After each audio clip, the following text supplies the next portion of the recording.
첫 번째 경기 네이메어 대 발베이크 분석 시작해보겠습니다.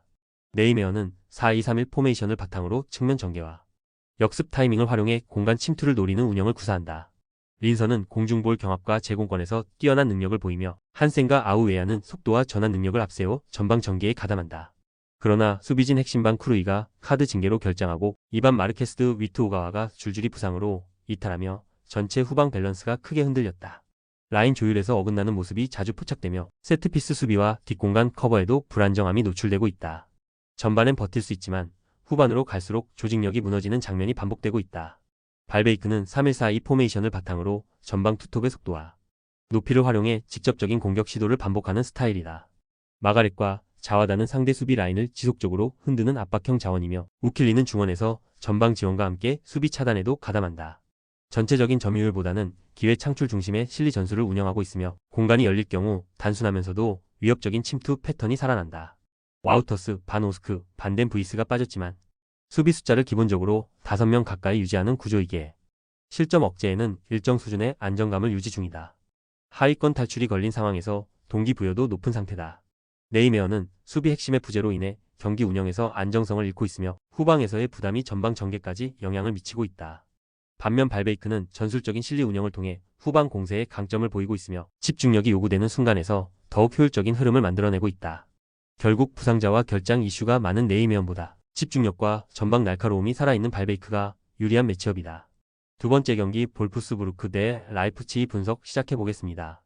볼프스부르크는 3-4-1-2 전형으로 수비 숫자를 늘리고 측면 수비 안정에 집중하지만 중원에서의 볼 소유와 전진 능력은 매우 제한적인 편이다. 아무라가 이선과 중원 사이에서 연결고리 역할을 하고 있으나 빈모와 비닌드의 마무리 효율이 떨어지며 득점력에서 답답함을 드러내고 있다. 쿨리에라키스, 보르나우, 바브로 등 수비 핵심이 다수 부상으로 이탈했고 엔젤리와 스반베리까지 빠진 상황이라 전체적인 전개 조직이 심하게 약화됐다. 공격 패턴은 단조롭고 수비는 중원과의 간격 조절이 어려워지는 구조로 인해 뒷공간 노출이 많다. 특히 후반으로 갈수록 체력 저하로 압박 강도와 커버 속도 모두 급격히 떨어지는 경향이 강하다. 라이프치히는 4-4-2 포메이션을 바탕으로 좌우 전개와 침투 패턴이 매우 다양하게 구성되어 있는 팀이다. 세스코와 오펜다는 순간적인 공간 침투와 압박 회피 능력이 뛰어나고 사비 시몬스는 중원에서 전개 템포를 조율하며 공격 리듬을 만들어낸다. 슐라거, 누사, 헬리치의 이탈이 있지만 전체적인 스쿼드 뎁스가 두터워 공백은 크지 않다. 특히 중원에서의 압박 성공률이 높고 측면에서의 공간 장악력 또한 볼프스부르크를 압도할 수 있는 수준이다. 후반에는 전방 교체 자원 투입과 함께 속도를 높여 경기 흐름을 결정짓는 전개가 자주 나타난다. 볼프스부르크는 전술적으로 수비적 대응을 취하고 있으나 핵심 자원의 이탈로 인해 수비 집중력이 전혀 확보되지 않고 있다. 공격에서도 단조로운 전개와 낮은 전환 속도로 인해 상대 수비를 흔들기 어려운 상황이다. 반면 라이프치히는 침투 루트가 다양하고 사비 시몬스의 전개 능력을 중심으로 경기를 안정적으로 이끌어갈 수 있다. 결국 전술 완성도와 선수 조합 측면에서 라이프치히의 우세가 예상되는 매치업이다. 세 번째 경기 우디네세 대 AC 밀란 분석 시작해보겠습니다. 우디네세는 리그 후반으로 갈수록 경기력의 하락세가 뚜렷하게 나타나고 있다.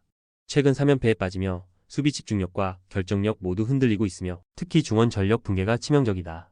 투레와 산체스의 이탈로 인해 볼 배급과 압박 저지력이 약화되었고 공수 전환 속도 역시 크게 떨어진 상태다. 루카 마이너스 브라보 투톱 조합은 제공권과 활동량에서는 준수하나 상대 진영에서의 마무리 능력은 여전히 과제다. 또한 전방 압박의 완성도가 낮아 상대팀이 쉽게 전진할 수 있는 구조적 한계도 드러나고 있다. AC 밀란은 시즌 중반 주춤했지만 최근 들어 측면 공격의 회복과 요비치의 전방 연계 플레이가 살아나며 상승세를 타고 있다. 하파엘 레앙은 1대1 돌파와 찬스 창출에 특화되어 있고 플리식은 공간 활용과 침투 타이밍에서 안정감을 더해주는 자원이다. 에메르송 로얄과 로프터스 마이너스 치크의 결장은 아쉽지만 중앙 미드필더들의 압박력과 수비 전환 속도는 여전히 강점으로 작용한다. 세트피스 상황에서도 수비 집중도가 높고 리드를 잡았을 때 경기 운영 능력은 우디네세보다 확실히 앞선다. 우디네세는 부상자 누적으로 정상적인 경기 운영이 불가능한 상태이며 수비 안정감마저 무너지고 있다. 밀란은 측면 조합과 전방 연계가 살아난 상황에서 이번 원정에서도 확실한 우세를 점할 수 있는 흐름이다. 전반적인 경기 구조에서 AC 밀란이 우디네세를 압도할 가능성이 높다. 네 번째 경기 랑스 대 랭스 분석 시작해보겠습니다. 랑스는 3-4-1-2 포메이션을 기반으로 높은 점유율과 측면 연계를 중심으로 경기를 풀어나가는 팀이다. 사이드는 박스 안에서의 포지셔닝 감각이 뛰어나고 소톡하는 활동량과 침투 타이밍으로 상대 뒷공간을 집요하게 파고든다. 자루리는 이선과 측면을 오가며 템포 조절과 전개 연결의 중심을 맡고 있다. LI 나위가 징계로 결장하고 그아디, 아그보니포, 패트리치 등 다수 자원이 부상으로 빠져 있지만 홈에서는 전개 완성도가 높고 특히 309조에서의 전방 압박과 측면 수적 우위 확보를 통해 경기 주도권을 효과적으로 가져오는 장면이 많다. 랭스는 수비적인 5-4-1 전형을 바탕으로 역습 전개에 집중하지만 최근 들어 핵심 수비수 이탈이 전술 밸런스에 큰 영향을 주고 있다. 이브라임은 전방에서 제공권을 기반으로 버텨주는 역할을 하며 이토와 나카무라는 빠른 침투와 공간 활용 능력을 보여주지만 기본적으로 볼 소유 시간과 공격 전개 템포가 낮아 지속적인 득점 루트를 만들기는 어렵다. 주전 수비수 키프에가 징계로 결장하고 모스카르두, 포파나, 카드라 등 중원 자원의 이탈로 인해 수비 마이너스 공격 전환 시의 흐름이 단절되고 있다. 특히 후반으로 갈수록 압박 강도와 수비 집중력이 떨어지며 공간을 쉽게 허용하는 흐름이 반복되고 있다. 랑스는 후방 빌드업과 측면 전개에서 강점을 가지며 경기 운영 면에서도 한 수위의 흐름을 유지하고 있다. 반면 랭스는 징계와 부상 누적으로 인해 수비 조직력 유지가 어렵고 공격 전환 속도와 연결 과정에서 결정적인 한계를 보이고 있다. 결국 조직력과 공간 활용 모두에서 랑스가 유리한 구도를 형성할 가능성이 높다. 다섯 번째 경기 벌리 대 노리치 분석 시작해보겠습니다. 벌리는 4-4-1 포메이션을 기반으로 안정된 수비 라인과 중원 압박을 중심으로 경기를 풀어가는 전형적인 실리 축구를 구사한다. 포스터는 박스 근처에서의 연계와 득점 타이밍 감각이 뛰어나며 브라운힐과 앤서니는 중원에서 활동량과 압박을 통해 템포를 조절하는 역할을 맡고 있다. 다수의 부상자 이탈로 인해 측면 조합과 세트피스 타이밍의 변화가 있긴 하지만 홈 경기에서는 밀집 수비 후 역습 루트 완성도가 높다. 특히 홈에서는 조직적인 수비와 빠른 트랜지션을 통해 경기 흐름을 끊지 않고 이어가는 능력이 탁월하다. 노리치는 4-2-3-1 포메이션을 바탕으로 하프라인 부근에서 점유율을 확보하고 사전트의 결정력에 의존하는 공격 패턴이 주를 이룬다. 보르하는 측면 돌파와 전환 플레이에서는 강점을 보이나 중앙 미드필더의 수비 지원과 빌드업 연계가 부족해 전체 전개가 끊기는 경우가 많다. 스프링겟, 포사이즈, 도일 등 중원 자원들의 줄부상은 수비적 균형 붕괴로 이어지고 있으며 특히 원정 경기에서는 전술적 집중력이 크게 떨어지며 후반 집중력 저하로 인한 실점이 반복되고 있다. 노리치는 시즌 내내 원정에서 수비 집중력이 떨어지며 다수의 실점을 허용하고 있고 중앙 밸런스의 무너짐으로 인해 사전투와 보르아의 개인기 의존도가 지나치게 높아지고 있다. 반면 벌리는 홈에서 전개와 마무리 흐름이 잘 연결되며 수비 전환 시 안정감이 크다.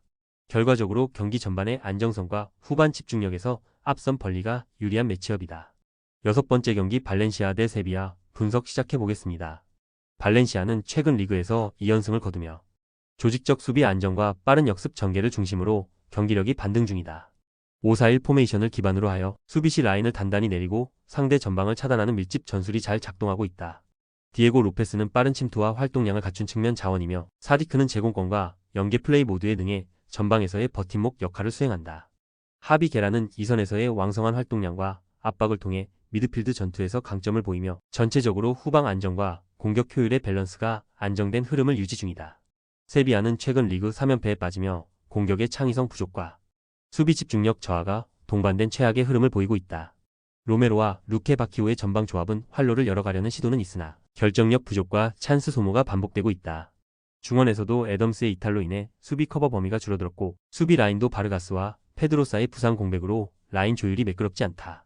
전체적으로 실점 후 경기 운영 능력이 무너지는 패턴이 반복되며 역전 가능성도 매우 낮은 팀 분위기다. 발렌시아는 홈 경기에서 뚜렷한 조직적 완성도와 경기 운영의 안정감을 보여주고 있으며 세비야는 팀 분위기와 전술 응집력 모두 붕괴된 상황이다. 전체적인 흐름과 완성도에서 발렌시아가 승리를 거둘 가능성이 높다. 조합은 아래 고정 댓글 링크로 편하게 말 걸어주시면 조건 없으며 스포츠를 좋아하시는 분들이라면 모두 환영합니다. 스포츠 당첨 어렵지만 그건 어떻게 하냐의 차이입니다. 두 눈으로 어떤 차이인지 직접 확인하시고 우리 모두 같이 승리합시다.